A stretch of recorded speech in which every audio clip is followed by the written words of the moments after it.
রেগে আছো কেন? কি হয়েছে? মাথা ঠান্ডা করে বসো একটু। নেও, ঠান্ডা শরবতটা খাও। বলতে বলতে শরবতের গ্লাসটা আরেকবার এগিয়ে দিল মমতা। তোফাজ্জল আচমকা গ্লাসটা হাতে নিয়ে তীব্র ভেজে ছুঁড়ে ফেলল মমতার সামনের দিকটাতে। মুহূর্তেই কাচের গ্লাসটা ঝনঝন শব্দ করে ভেঙে কত টুকরো হলো কে জানে। স্বামীর বেপরোয়ার রাগ দেখে কয়েকবার কেঁপে উঠল মমতা।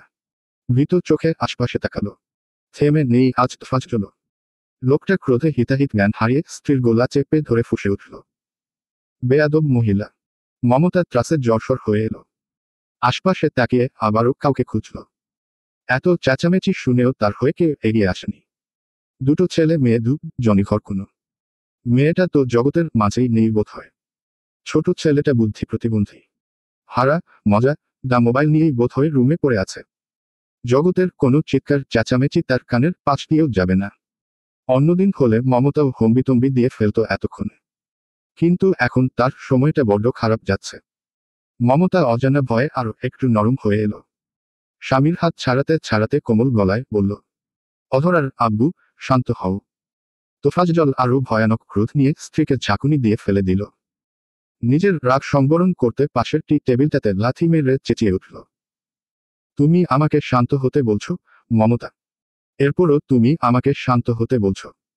আমার সম্মান তুমি কিছু অবশিষ্ট রেখেছ? রাখোনি। তোমার লোভের জন্য বউ লিদা ন দিলে আমার মেয়েটাকে। তুমি কি ভাবছো তোমার কুকি অতি আমি কিছু জানবো না? মমতা বাধাহীন চোখের জলস্রোত নিয়ে বলল, আমি আমার কাজের জন্য লজ্জিত অধরার আব্বু। তুমি আমাকে ক্ষমা করে দাও প্লিজ। এমন কিছু হবে আমি বুঝতে পারিনি। কেন বুঝতে পারোনি কেন? তোমাকে আমি বারবার সতর্ক করেছি মমতা। বারবার বলেছি আমরা মধ্যবিত্ত ফ্যামিলির মানুষ, আমাদের কাছে সম্মানটাই সবার আগে। তুমি নিজেকে সংবরণ করে নাও। আমরা এভাবেই ভালো আছি। কিন্তু তুমি বড় লোভী মহিলা। তুমি কি করেছ? কি করেছ? তুমি কোনো মা যে নিজের মেয়ের এত বড় সর্বনাশ করে? আমি লোকসমাজে মুখ দেখাবো কি করে এখন? কি করে আমি আমার মেয়ের এই বদনাম ঘোচাবো? মমতা নিশ্চুপ। নিজেকে কেমন অসহায় লাগছে তার। নিঃশব্দে কেবল চোখের জল বিসর্জন দিচ্ছে। কি বা বলবে সে? সেই মুখ কি তার আছে?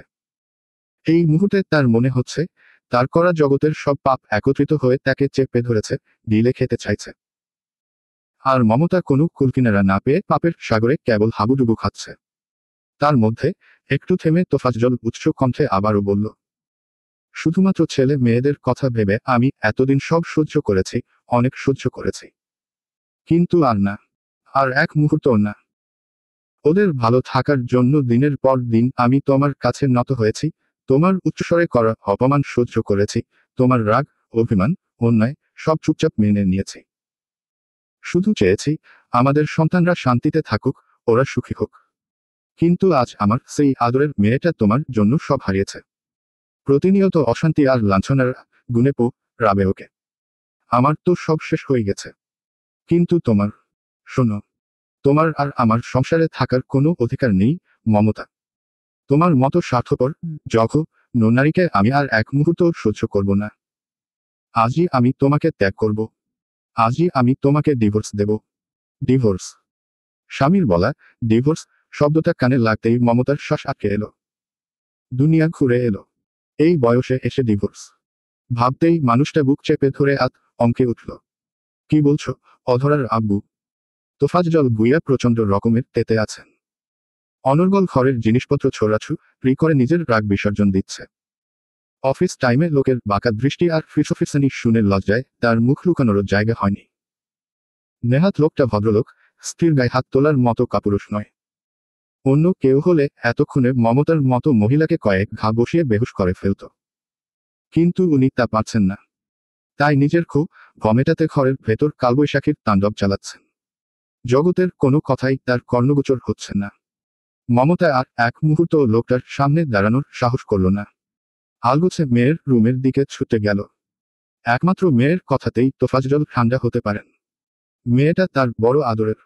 মমতা দূর থেকেই মেয়েকে ডাকল, অধরা, মা, দরজা খোল। দরজাটা খোল মা। অপাশ থেকে কোনো শব্দ এলো না। মমতা দৌড়ে গিয়ে দরজায় ধাক্কা দিল। দরজা খোলাই রয়েছে। মা দস্যু বালিকার ন্যায় মেয়ের সামনে দাঁড়িয়ে হাঁপানোর স্বরে বলল, তোর বাবা খুব রেগে আছে, উঠু। ভেঙেচুরে সব শেষ করে ফেলেছে।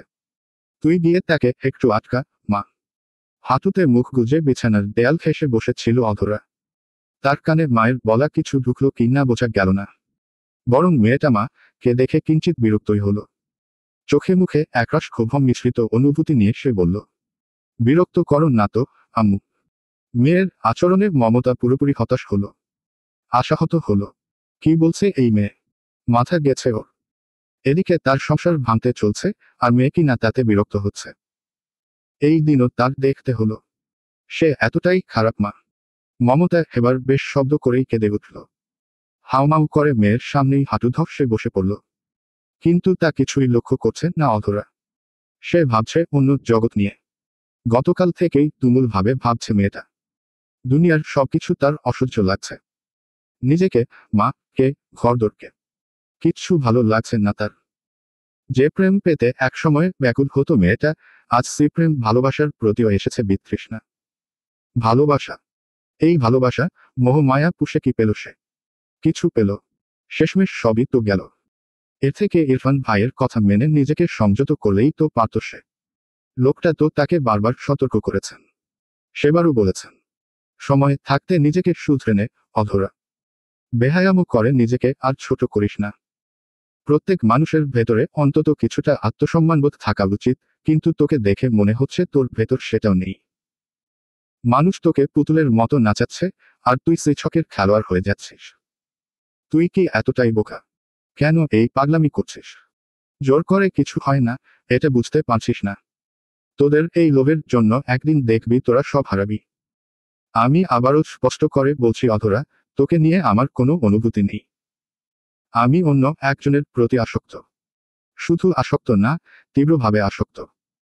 এতটুকু ভাবতেই অধরা ভেতরের সত্তাটা কেমন আফসোসে আফসোসে দুমড়ে মুচড়ে গেল। মেয়েটা অদ্ভুত এক যন্ত্রণায় দু হাতে নিজের মাথাটা চেপে ধরে চিৎকার করে উঠল। আপনার বলা কথা সত্যি হয়েছে, ইরফান ভাই। আমাদের লোভ আমাদের সব শেষ করে দিয়েছে। আমার আর শেষ হওয়ার কিচ্ছু বাকি নেই, কিচ্ছু না। হারানো এই যন্ত্রণা আমাকে আজীবন বয়ে বেড়াতে হবে, আজীবন। ডিগ্রি। চট্টগ্রাম সেনানিবাসের কাছাকাছি অবস্থিত ক্যাফ 24 পার্ক। দুপুরের রোদ যেন চারপাশকে ঘুম পাড়িয়ে দিয়েছে, গাছের পাতাগুলো নিস্তব্ধ। পার্কে জনসমাগম কম, কেউ কেউ ছায়ায় বসে বিশ্রাম নিচ্ছে। তবে এই নীরবতা খানিকটা দূরে ভেঙে দিচ্ছে তিন উদ্দীপ্ত যুবকের প্রাণবন্ত উপস্থিতি। লেফটেন্যান্ট ইরফান তালুকদার, আদনান আর জয়। কঠিন এক মিশনের সফল সমাপ্তি ঘটিয়ে গতকাল রাতে তারা ফিরেছে। আল্লাহর অশেষ রহমতে এবারের অভিযানে কোনো মায়ের কোল খালি হয়নি, কোনো পরিবার হারানোর বেদনায় কাটেনি। মিশন ছিল ভীষণ চ্যালেঞ্জিং, জীবন মরণের সীমানায় দৌড়াতে হয়েছে, তবু এক মুহূর্তের জন্যও পিছু হটেনি সৈন্যদল। ক্লান্তি, কষ্ট, সব জয় করে বিজয়ের নিশান উড়িয়েছে। আজকের দুপুরটা ওদের। মেজর বিশ্রামের অনুমতি দিয়েছেন, আর সেই অবসরটাকে প্রাণবন্ত করে তুলতে তিন বন্ধু সিভিল ড্রেসে পার্কে এসেছে।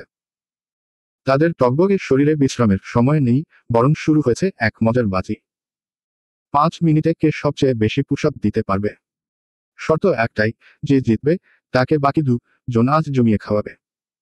ব্যাস, প্রতিযোগিতা শুরু। পার্কের এক খোলা জায়গায় প্রথমে আদনান, তারপর জয় পুশ আপ শেষ করল। এবার পালা ইরফানের। রোদের উত্তাপ উপেক্ষা করে সে গভীর শ্বাস নিল, শরীর টান টান করল, মাটি স্পর্শ করে প্রথম পুশ আপ দিল। সময় চলছে। জয় ও আদনানের চোখে উত্তেজনা, মুখে চ্যালেঞ্জের হার জিতের ছাপ। তারা গুনছে 1, 2, 3, 4। হঠাৎ করেই ওদের সংখ্যা গোনা বন্ধ হয়ে গেল। একটা রিনরিনে মেয়েরই কণ্ঠ বাতাসে ভেসে এল। High, handsome. বন্ধুরা মুখ চাওয়াচাওয়ি করল। পরমুহূর্তেই তারা ইরফানের দিকে তাকিয়ে কেমন কেমন করে হাসল। সামনে থাকা মেয়েটিকে কিছু একটা ইশারা করে ওরা 2 জন দ্রুত সরে ও গেল। অপ্রত্যাশিত মেয়েরই কণ্ঠে ইরফানও স্থির হয়ে গেল, হাতের ভর দিয়ে সামান্য উঠে তাকালো, কে বলল এটা? মুহূর্তেই তার সামনে দাঁড়ানো হাসি হাসি মুখের মেয়েটিকে এখানে দেখে সে ও কিছুটা অবাক হলো। কিন্তু তার মুখে প্রকাশ করল না। বরং ছেলেটা স্বভাবসুলভ গম্ভীর অবয়বটা বজায় রেখেই হাত ঝাড়তে ঝাড়তে উঠে দাঁড়ালো। সামনের মেয়েটার দিকে আর একবারও না তাকিয়ে শুধালো, চলবে? পরবর্তী পর্ব পেতে চ্যানেলটি সাবস্ক্রাইবও করুন।